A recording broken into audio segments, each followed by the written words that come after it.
Então esse é o tema da série de mensagens desse mês de setembro. E vai ser uma série diferente. Não sei se você já viu isso, mas em setembro nós teremos uma série de mensagens com o mesmo versículo. João 3,16. Todas as mensagens deste mês será nesse texto. Todos os pregadores que aqui estiverem vão falar em João 3,16. Todas as quartas, todos os domingos, nós vamos saturar em setembro de que a solução é Jesus Cristo, porque Deus amou o mundo de tal maneira que deu o seu Filho unigênito para que todo aquele que nele crê não pereça, mas tenha a vida eterna. Amém? Vamos ler juntos? Porque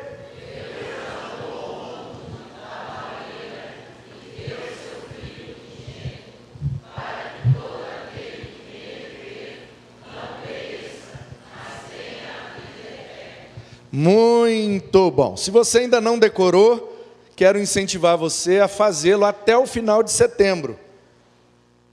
Tá bom?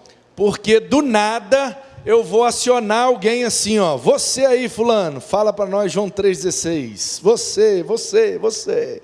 Então, já vai decorando, bota na mente, porque esse é um versículo muito precioso, é um versículo chave, é um versículo central das Escrituras. O Mahatma Gandhi disse que se toda a Bíblia fosse perdida e sobrasse somente João 3,16, seria o suficiente para a salvação de toda a humanidade. O Martinho Lutero chamava João 3,16 de a Bíblia em miniatura. Os reformadores chamaram esse versículo de a pílula da salvação. Muita gente gosta de João 3,16 como o seu versículo preferido. É verdade que a Bíblia não é uma caixa de bombons, onde a gente tira os preferidos e vai deixando os amendoim, os de anduia, né? Aqueles que vão ficando para o final, misturado naquele monte de papel, a gente não sabe mais se tem bombom ainda, mas quando vê lá só tem aqueles mais ou menos, mas aqueles melhores, né? O serenata, aqueles maiores que vem com mais coisa, o crocante, o povo briga por causa de um e de outro, mas tem aqueles que vão ficando. Então, queridos, o Ricardo respondeu, ainda está lá, mas não conseguiu ir na igreja do tabernáculo, vai tentar durante essa semana. Beleza, Ricardo? Mas não conseguiu porque não deu ou porque não tinha vaga? Porque lá é assim, às vezes não tem vaga. Às vezes acaba o lugar, né? O pessoal do mundo inteiro que vai a Nova York quer assistir o culto lá no tabernáculo do Brooklyn, pastor Jim Cimbala. E eu recomendei para o Ricardo, ele não conseguiu, mas essa semana ele vai conseguir. Bom, queridos, como eu estava dizendo, João 3,16 é um dos versículos, se não o versículo mais decorado da Bíblia. Mais citado, recitado, e a partir dele, muitos autores escreveram livros inteiros. Max Lucado, por exemplo, tem uma série de 3 livros só baseados em João 3,16. Tamanha é a profundidade, tamanha a riqueza deste único versículo, que traz para nós algo muito precioso. Um grande cristão, chamado Orlando Boyer, e a vida e a disposição que ele tinha de estudar as Escrituras é muito inspiradora. E ele chamou João 3,16 de o maior versículo da Bíblia. Talvez você saiba que em extensão gramatical, Esther 8:9 é o maior versículo da Bíblia. Portanto, o que Orlando Boyer estava dizendo é que o tamanho de João 3,16 não está relacionado à quantidade de palavras ou de letras que esse versículo contém, mas a profundidade da verdade eterna contida nessas poucas palavras. E nessa perspectiva de Orlando Boyer, eu quero ler esse texto com vocês nessa noite e percebermos o porquê esse é o maior versículo da Bíblia. Em primeiro lugar, por quê? Ele já começa dando uma explicação. Quando a gente pede uma explicação para alguém, alguém tem que responder o porquê daquilo. E assim começa a explicação. E esse versículo começa com um porquê. E note bem que é um porquê junto. Ou seja, é um porquê de resposta. É um porquê de satisfação, de explicação. A partir de um porquê junto, vem uma resposta, vem uma explicação. E esse porquê traz para nós a maior explicação. Porque a maior explicação que a humanidade precisa é: para onde nós vamos depois que a gente morre? E aí está a maior explicação. Porque Deus amou o mundo de tal maneira que deu o seu Filho. Todo aquele que nele crê não perece, mas tem a vida eterna. Portanto, quem nele não crê, diz os próximos versículos, já está condenado. Portanto, essa é a maior explicação. Para onde a gente vai depois que morrer? Depende. Depende do quê? De quem creu. Porque Deus, o maior ser, infinito, eterno, não tem início e nem fim. Existe algo maior do que Deus? Existe algum ser maior do que o Criador de todos os seres? Portanto, se porque é a maior explicação, Deus é o maior ser desse universo cronológico, mas também do ambiente cairótico, onde Ele habita, sendo eterno e infinito, o Deus de toda a criação, o maior ser existente nessa história. Porque Deus amou. E alguém já disse que amor é um verbo. Portanto, não tem como amar sem agir, sem fazer algo. É impossível demonstrar amor só em teoria. Amor exige prática. Porque amor é verbo, amor é ação, amor é atitude. Portanto, essa é a maior ação que alguém pode ter no universo, que é a ação de amar alguém que não merece. Alguém aqui pode levantar a mão e dizer: eu sou perfeito, portanto mereço o amor de Deus. Alguém gostaria de se manifestar? Lá na galeria? A galeria está cheia hoje, hein? Alguém aí, perfeito? Alguma perfeita, que merece? Portanto, pode ser que lá fora tenha, mas aqui dentro, não há entre nós nenhum perfeito, que seria digno de tão grande amor.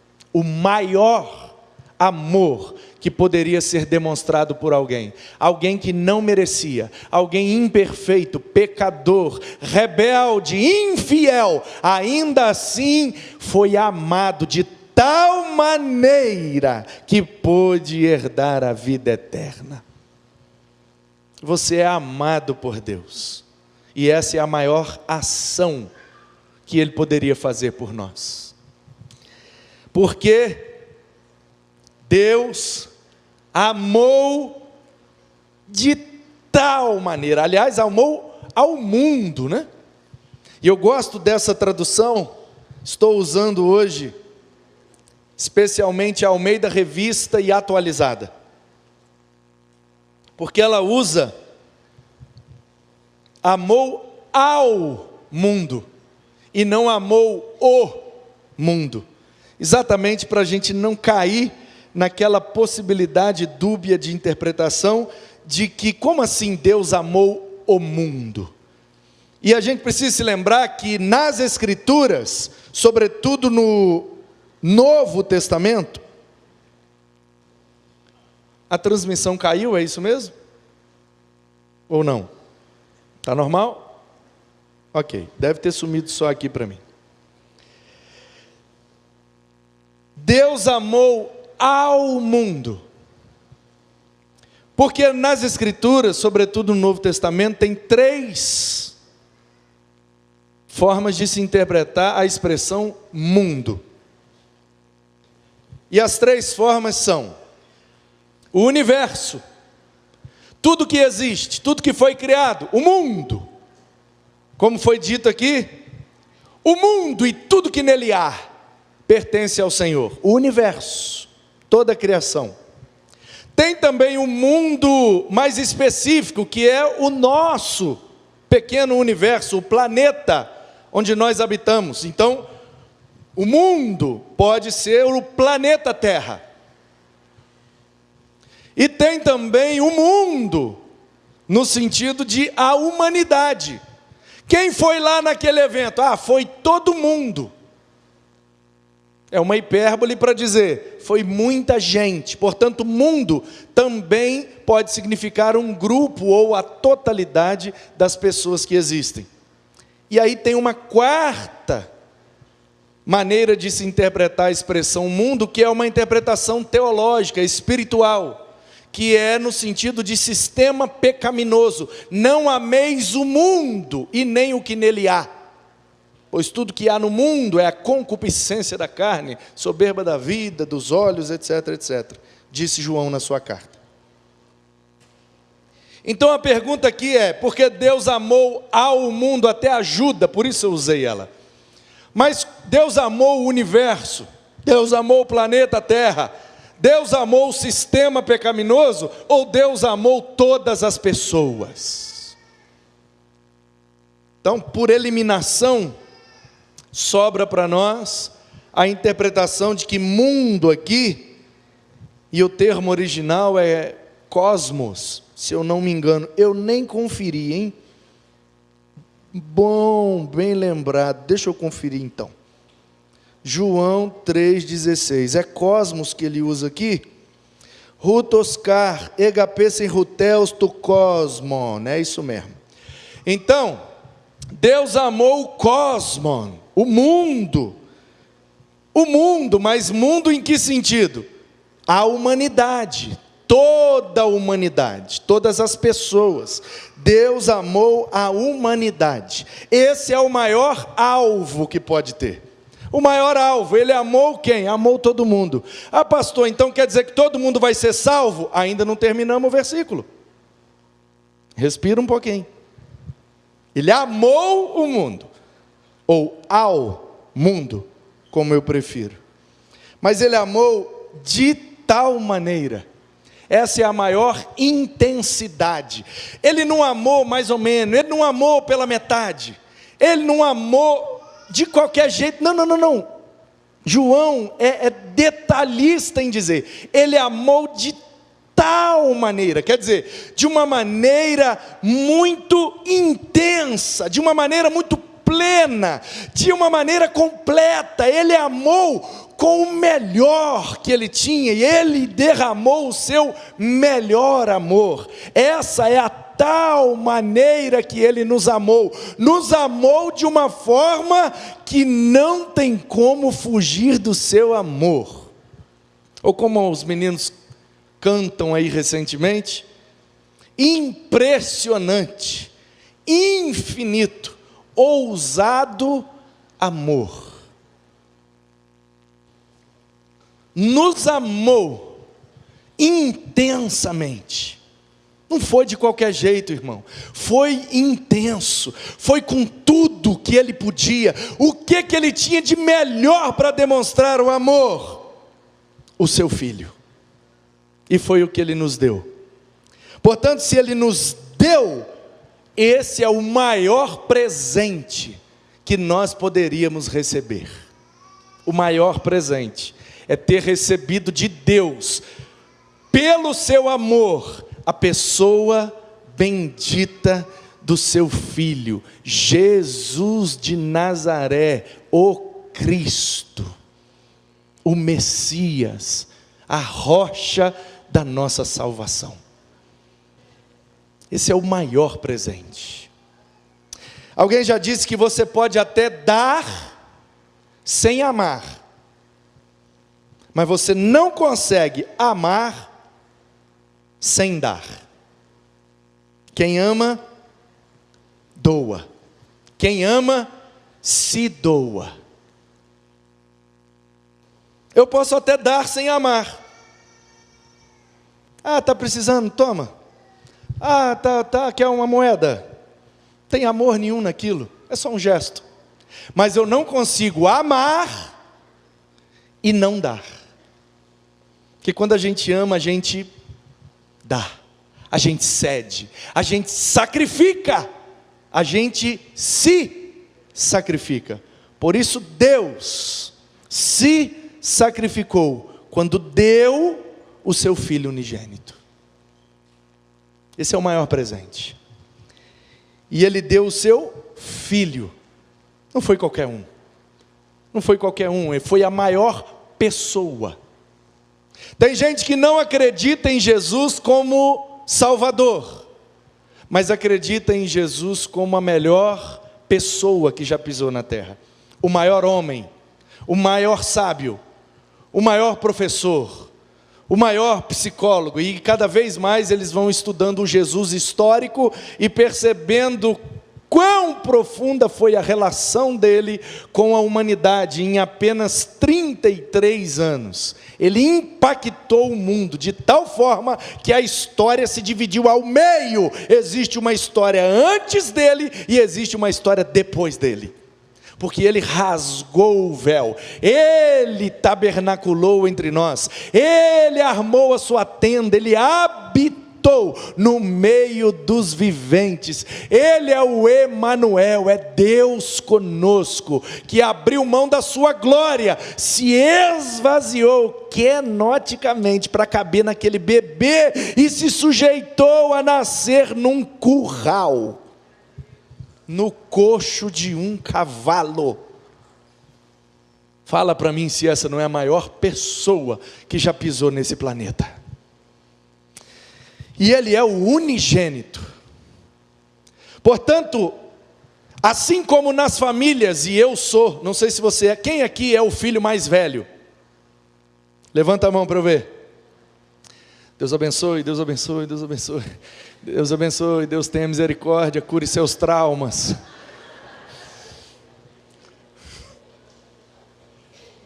Que Deus nos dê graça, porque a cobrança sobre nós foi maior e mais pesada. Porque você é o mais velho, você tem que dar exemplo. E o que João está dizendo, na verdade registrando palavras que saíram da boca de Jesus, porque isso aqui faz parte do diálogo de Jesus com Nicodemos. Você conhece a história? Um religioso, alto escalão de Israel, o cara procura Jesus de madrugada porque ele queria se esconder e ele quer saber como é que ele faz para viver eternamente, e Jesus diz que ele tem que nascer de novo. Ele não entende direito, Jesus começa a falar de forma espiritual, e isso faz parte da aula que Jesus deu, aula de eternidade do mestre Jesus para o aluno Nicodemos. E ele está dizendo, porque Deus amou a humanidade de forma tão intensa, que Ele deu como quem ama intensamente, Ele deu o seu Filho. Mas tem um adjetivo, tem uma característica, tem uma peculiaridade, não é qualquer filho, é o Filho unigênito. Vamos dizer assim, é o irmão mais velho de todos os seres humanos. Por isso que Paulo, escrevendo aos Romanos no capítulo 8, diz que Deus nos elegeu nele, nos predestinou para sermos conforme a imagem dele. E Paulo chama ele de primogênito. Ele é unigênito, quer dizer, ele é o Filho da Trindade, sendo o próprio Deus, né? Enarque, eimirologos, enrologos prostoteus, enroteus prostolo. No princípio era o verbo estava com Deus, o verbo era Deus. Por meio dele tudo que foi feito se fez, e nós vimos a sua glória. Deus, na pessoa do Filho, encarnou e nasceu a partir do ventre de Maria. Portanto, na perspectiva divina, ele é o unigênito. Na perspectiva humana, ele é o primogênito. É o irmão mais velho de todos, que como irmão mais velho, sim, deu exemplo. É como aquele irmão mais velho que olha para toda a humanidade e diz: ei, sigam-me. O que eu fiz, façam. Vem comigo, vem no meu vácuo, vem no meu rastro, sejam meus imitadores. Eu sou o irmão mais velho, eu sou a maior referência que vocês podiam ter, eu sou a maior referência que vocês precisam.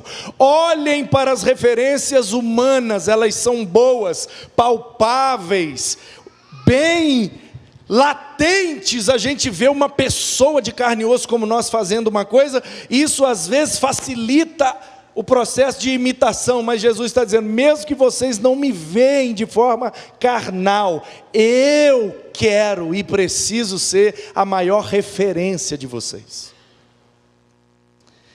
Para quê?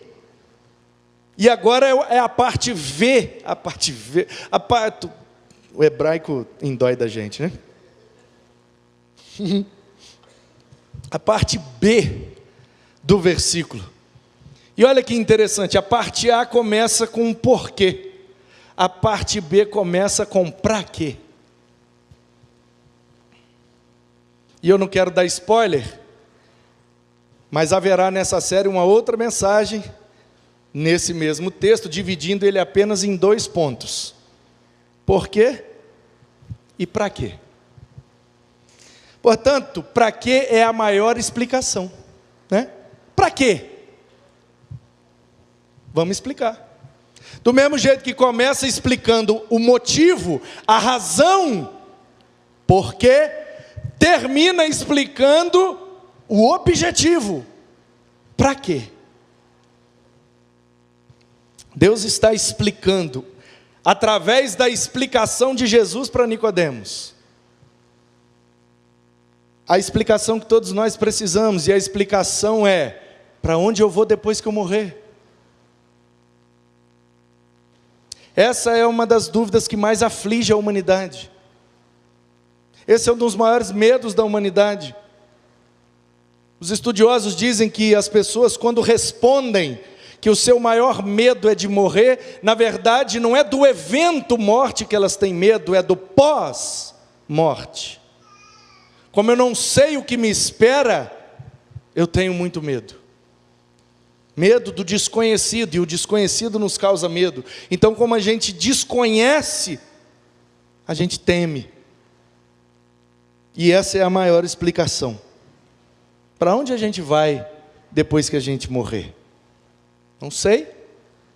Depende de quem crê. Para quê? Todo aquele. É a maior abrangência.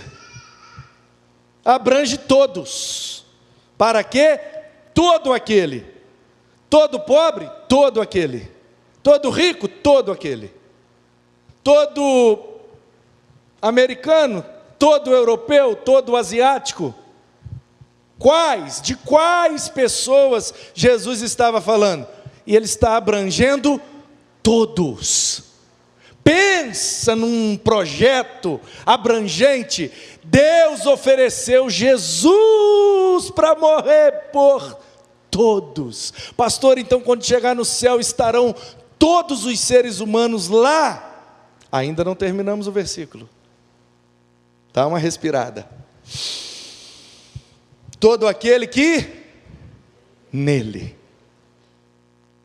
Uma pessoa, e isso é digno de nota, e eu concordo, quando o pessoal começa a fazer artistas de heróis, e eu acho que a arte é uma forma que Deus usa para salvar algumas pessoas, E eu não estou falando só de salvação escatológica, porque Deus pode usar uma arte, Deus pode usar uma música, Deus pode usar uma poesia, Deus pode usar um quadro, Deus pode usar a sua própria obra de arte, um lindo pôr do sol, para promover salvação escatológica, ir para o céu depois que morrer, através da arte, Deus pode usar. Mas eu me refiro também à salvação cronológica, à salvação dos males que nos afetam. Quanta gente é salvo dos males do seu contexto social através de uma arte? Então eu não estou dizendo que o artista não tem valor, não, nada disso, nada disso. Gosto muito, inclusive. Porém, às vezes, por conta de uma certa fama, algumas pessoas são chamadas de heróis. E aqueles que realmente são heróis, nem sempre são nem mencionados ou lembrados. Como aquela professora que salvou um monte de criança de morrer naquele incêndio lá no sul do país. Como qualquer pessoa que, agindo com muita coragem, salva a vida de alguém, é um herói. E nós temos muitos heróis que salvaram alguns. Agora você pode imaginar quantos Jesus salvou? Imagine que desde Adão Jesus está salvando, porque o proto-evangelho, o protótipo de João 3,16 já tinha sido anunciado lá no Éden. A mulher vai gerar um menino, o menino vai esmagar a cabeça da serpente. Todos que morreram crendo que esse menino nasceria e daria a salvação, morreram crendo em Jesus. Portanto, salvação é muito simples. Quem está antes da cruz é salvo pela fé do que aconteceria na cruz. Quem está depois da cruz é salvo pela fé no que aconteceu na cruz.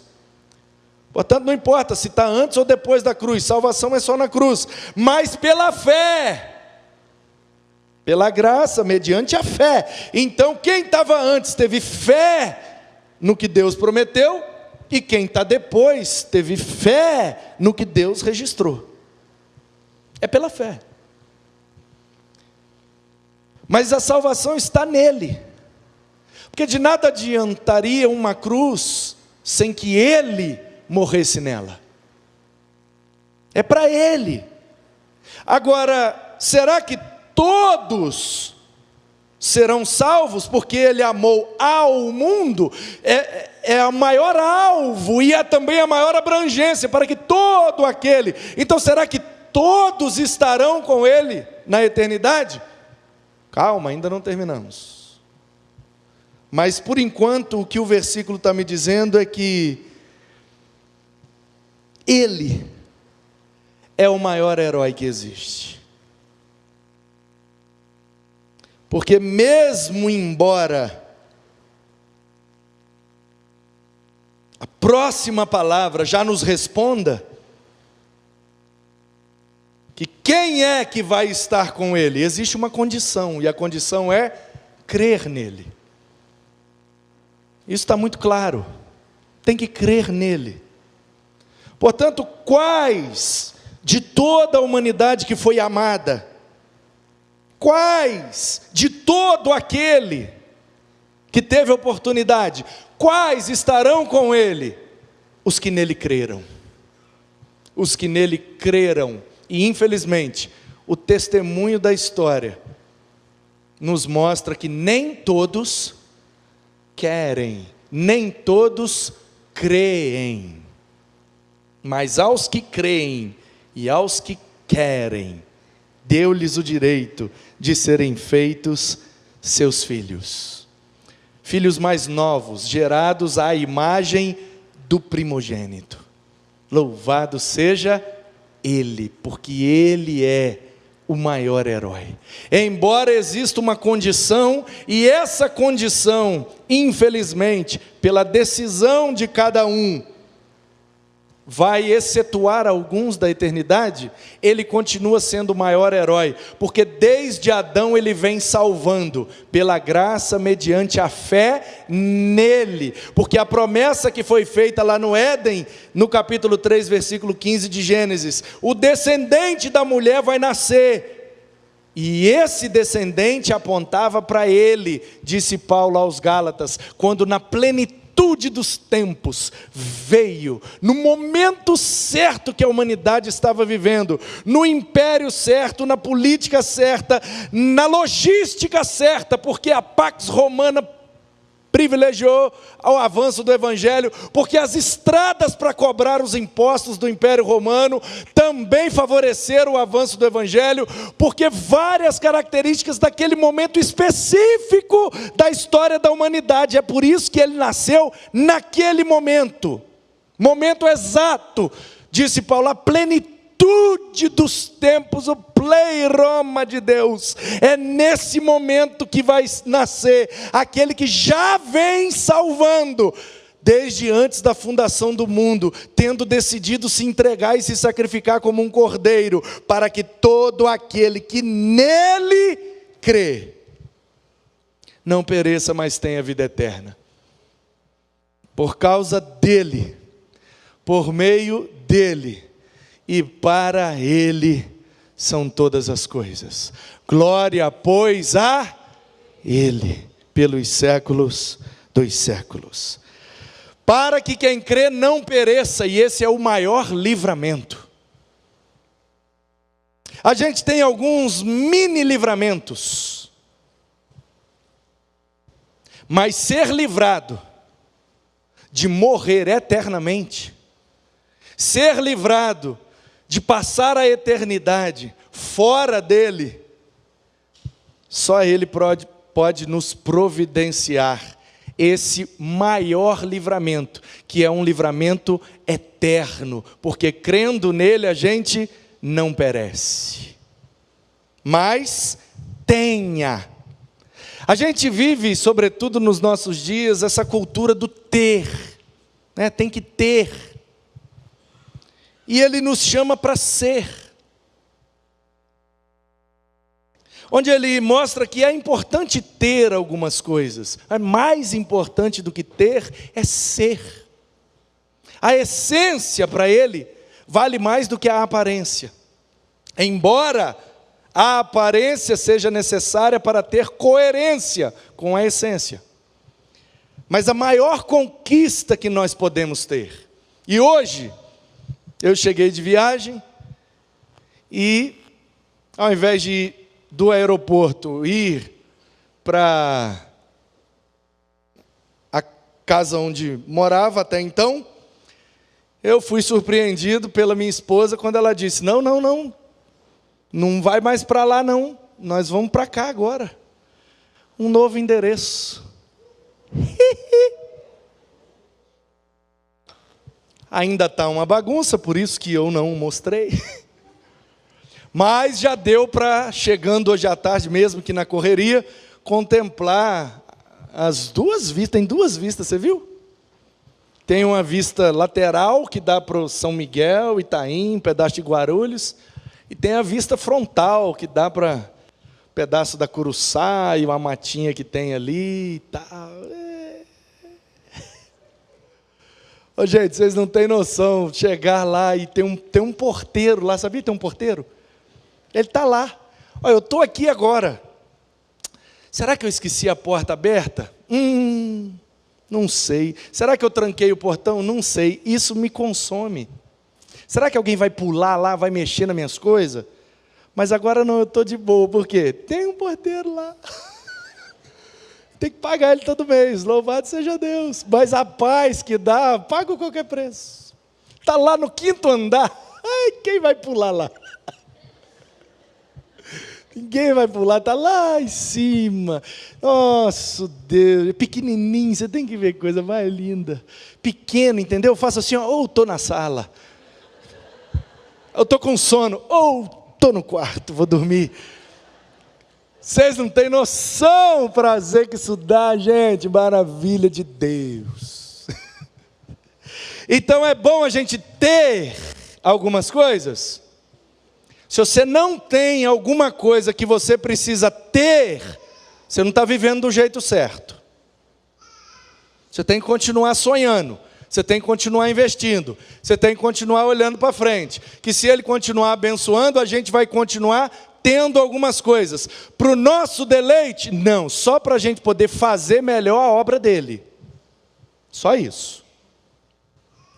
Então, Jesus está dizendo que a humanidade tem, intrinsecamente, todo mundo tem o desejo de ter algumas coisas, de conquistar algumas coisas. E Ele está dizendo, a maior conquista que o ser humano pode ter é conquistar a sua eternidade. E isso só acontece quando se crê em Jesus. E aí a gente tem a vida. Esse é o maior anseio da humanidade, é ter vida. Ah, eu quero ter tal coisa. Para quê? Para que a minha vida fique melhor. Para que eu tenha uma melhor qualidade de vida. A vida, entendeu? Porque se a gente não experimenta as coisas, de que vale essas coisas? Esses momentos? Tudo é porque a gente quer ter uma vida melhor. A vida, gente, a vida é o maior anseio do ser que é vivo. Só que o grande problema é que o ser humano abriu mão da sua vida por conta da sua rebeldia contra Deus. E ele passou, perdendo a vida, a somente existir. Portanto, tem um monte de gente que está existindo nesse momento. Comendo, bebendo, dormindo, trabalhando, brigando, discutindo, arrumando confusão, existindo. Não significa que estão vivendo. E o grego usa duas palavras para diferenciar essas duas realidades. Uma coisa é você existir, ser humano. São duas palavras. Ser humano. Um fala de vida, o outro fala de existência. Como uma planta que existe, ela tem vida. Mas será que a planta sente prazer? Será que a planta tem metas, objetivos e trabalha para progredir na sua vida de planta? Portanto, ela tem vida, diz o grego, ela tem vida bios. Por isso que a profissão de alguns, como da minha esposa e da minha mãe, é estudar todos aqueles que têm vida bios. Desde a menor bios, bactéria, fungo, sei lá qual que é a menor bios que tem. Cadê, meu amor? Qual que é a menor que tem? Protozoário, bactéria. Isso, acertei. Senão minha mãe vai brigar comigo. Que ela foi minha professora de biologia. Então, o que Ana Paula e minha mãe estudam são o quê? Os seres vivos, mas segundo o grego é vivo bios. É existência. Então a pedra não tem bios. Por quê? Porque ela não nasce, não cresce, não se reproduz e não morre. Então não tem bios. E você olha para o ser humano, que é o bios mais evoluído, e você vê que ele está existindo por quê? Porque ele nasce, ele cresce, ele reproduz, ele morre. Qualquer um nasce, cresce, reproduz e morre. Aí diz o grego, bios, todo mundo tem, mas a tal da zoe é outra vida. Não é só existir, é viver. É uma vida que tem sentido, que faz sentido, que gera prazer, que dá alegria, contentamento, satisfação plena. Não é só nascer, crescer, reproduzir, morrer. Não é só acordar, ir para o trabalho, voltar e dormir, comer, brigar, arrumar confusão. E aí não tem sentido nenhum, não serve para nada. Não, nós não nascemos para ter bios. Nós nascemos para ter zoe, qualidade espiritual de vida. Porque Deus não soprou na bactéria. Deus não soprou nas plantas. Não soprou nos animais. Não. Ele soprou na gente. Na sua imagem e semelhança. Tem Deus dentro de você, porque Ele soprou para que você tivesse vida e vida abundante, a qual o grego chama de zoe. E aí a pergunta é: o que será que o João usou aqui? A gente vai ter bios, eterna, ou a gente vai ter zoe, aionios?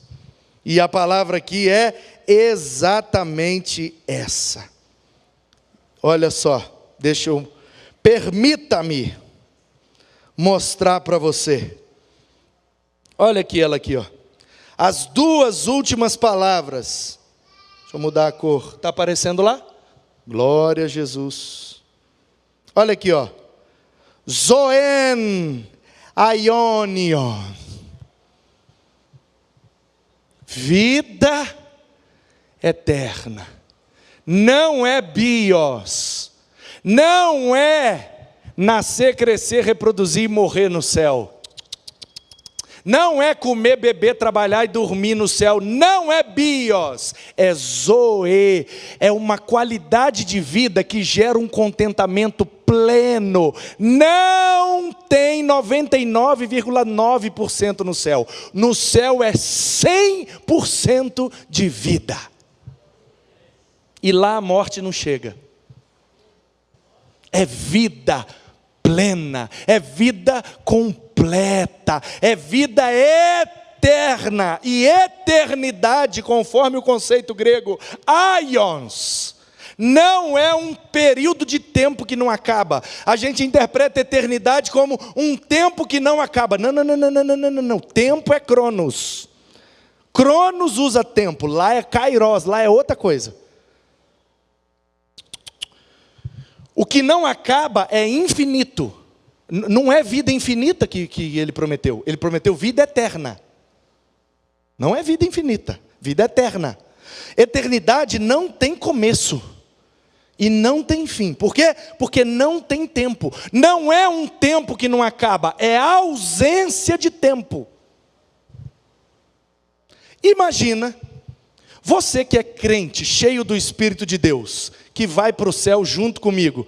Tá bom esse momento, você ouvindo a palavra, e Deus te revelando umas coisas, te falando, e você aí, oh, que coisa boa. Tá bom, tá bom. Apesar do pregador, tá mais ou menos. Louvado seja Deus. Imagine se eu dissesse para você, gente, 19h45, pá, vai parar agora e não vai deixar de ser 19h45, nunca mais. Aí você diria, pastor, então pode ir embora aí, ué. Vai embora aí até eu dormir. Então quer dizer que o tanto que o senhor falar vai ser 19h45? Vai. Então quer dizer que se eu dormir e acordar é 19h45? É. Então quer dizer que se eu comer, for no banheiro, voltar, o senhor ainda está pregando, aí é 19h45? É 19h45. Então eu não vou sair daqui nunca mais. Se eu disser para você, só vai andar 19h46 no momento que você pisar lá fora. Enquanto você estiver aqui dentro, com o prazer de ouvir a palavra e se relacionar com o Deus dessa palavra, enquanto você estiver aqui tendo esse prazer, é 19h45. Mas na hora que você perder o prazer e quiser pisar lá fora, aí é 19h46, o tempo volta a andar. Eu te pergunto, você ficaria aqui? Ou iria embora? Não, pastor, eu tenho que dormir. Não, mas se você ficar é 19h45, não tem que trabalhar. Não vai perder a hora. Por quê? Porque vai ser 19h45 de domingo, para sempre, enquanto você estiver aqui. Você sairia ou não? Se você responder, não sairia nunca, muito prazer, nós vamos para o céu junto.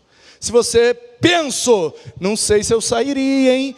Então, pode ser que estaremos na eternidade. Se você disse, é ruim de eu ficar aqui mais 10 minutos, se esse cara não terminar, eu vou embora, não quero saber de 19h45 nenhum. Então, você precisa crer nele. Para você ir para eternidade, que é a sua maior necessidade. A gente acha que a nossa maior necessidade se refere a esse tempo, ao Cronos. Esse tempo acaba, irmão. Isso foi criado para acabar.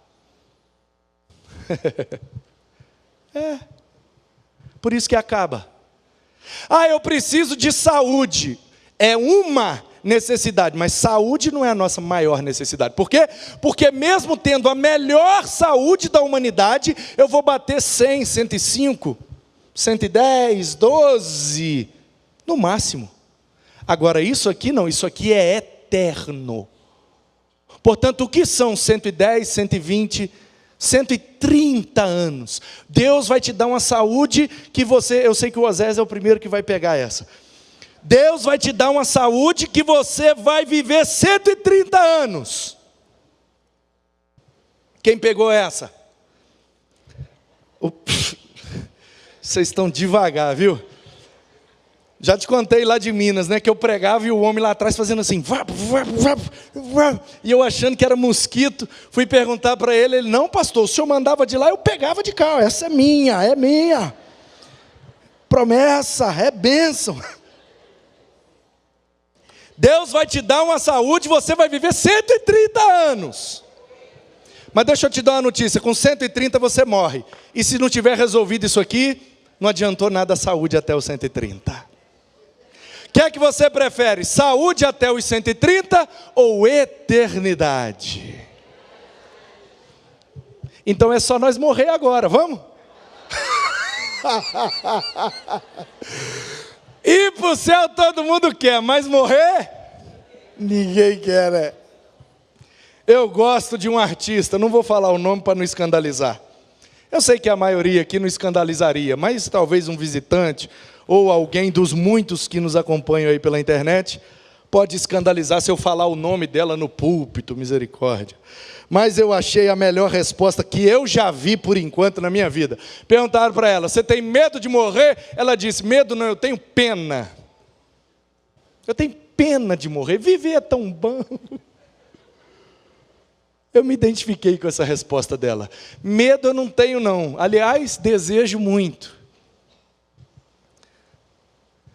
Ana Paula foi falando comigo que fez a mudança, né? Aí eu vou dar um exposed agora. Não, mas é coisa boba.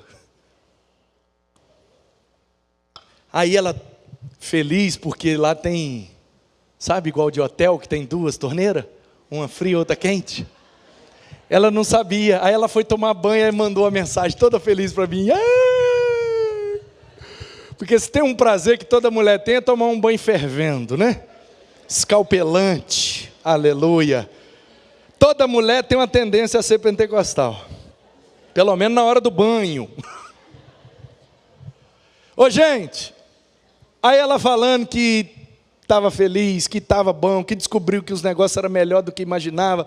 Louvado seja Deus, está tudo bênção. Aí eu falei para ela, que coisa boa, vocês vão aproveitar muito. Isso tudo vai ficar para vocês mesmo. E coisa boa, e se eu morrer acaba até a dívida. E vocês vão aproveitar e vai ficar para os meninos. E está tudo bem, e é isso mesmo. Aí ela, que isso, misericórdia, conversa estranha. Que é isso, você está maluco? Eu falei, não, porque eu não vou durar muito mesmo não. Aí eu fiquei até depois pensativo, eu falei, Jesus, não tem aquelas histórias que a pessoa antes de morrer dá um negócio assim que parecia que sabia? Aí eu ia pegar um avião hoje, aí eu falei, gente, eu mandei essas mensagens para Ana Paula, na hora que o piloto falou, vamos decolar, eu falei, Senhor meu Deus, será? Jesus, se esse avião cai agora, eu mandei a mensagem, como é que vai ser o sepultamento? Ana Paula vai printar esse negócio, o meu corpo no caixão lá, se achasse, né? Ana Paula chorando, os meninos mais ou menos. Que agora, sem mim, eles iam reinar absolutamente. o corpo aqui, caixão fechado, aberto, não sei, e ia projetar ali a Ana Paula, tadinha, se esvaindo em lágrimas, pelo menos eu acho, né? Faz bem para mim acreditar. Ela ia printar, mandar para o Ricardo, falar, Ricardo, bota lá que eu quero mostrar para a igreja, olha só, irmãos, a mensagem que ele me mandou, ele sabia. Ó, eu fiquei vendo a cena, o avião decolando assim, subindo, e eu vendo o print ali, a galera chorando, e o povo, meu Deus, ele era profeta mesmo. O cara profetizou a própria morte. Aqui, eu não sei se você sabe, mas você também vai morrer, tá? Se você não sabia até hoje, então eu te dou essa notícia. Se Jesus não voltar, todos nós. A grande pergunta é, já que todos nós vamos passar por isso, qual é a nossa maior necessidade?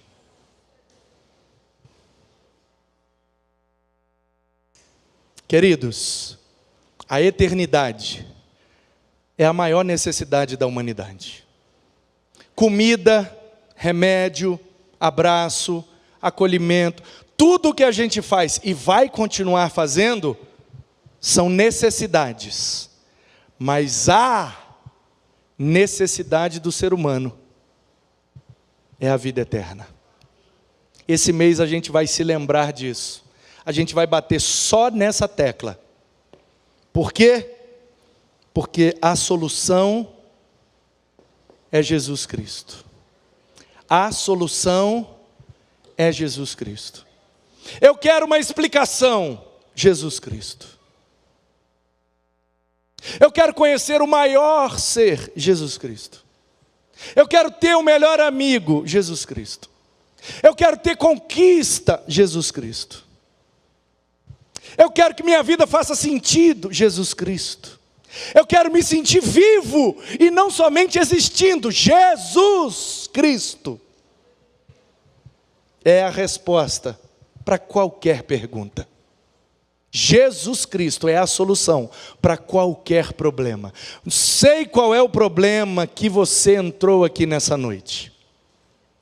Não sei. De alguns eu até sei, porque já compartilharam, mas eu não sei de todos. Eu não sei qual é o problema que você está me ouvindo agora e dentro de você há um problema que você precisa resolver e não está sabendo como. A resposta é Jesus Cristo. Pastor, como é que eu resolvo esse problema? Meu problema tem solução? Tem. A solução é? Eu quero desafiar você. Acabei de mudar. Só tomei um banho, mudei a roupa. Daqui a pouco eu vou dormir, amanhã eu vou acordar, vamos ver o que ajeita daquela bagunça. Mas eu estou morando agora num novo prédio. E os vizinhos lá são simpáticos.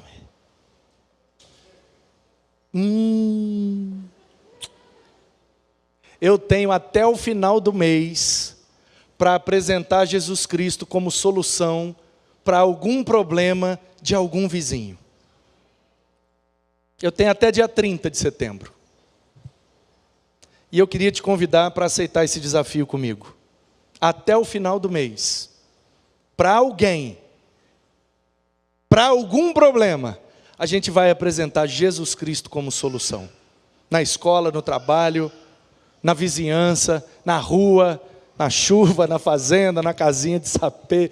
Onde você estiver. Percebeu alguém meio triste? Chega junto, puxa a conversa. Na hora que brotar o problema, você apresenta a solução. Amém? Quem sabe tem alguém aqui nessa noite, sentado aqui com um problema pensando, eu não sei como resolver. Se até esse momento você não entendeu, a solução é Jesus Cristo.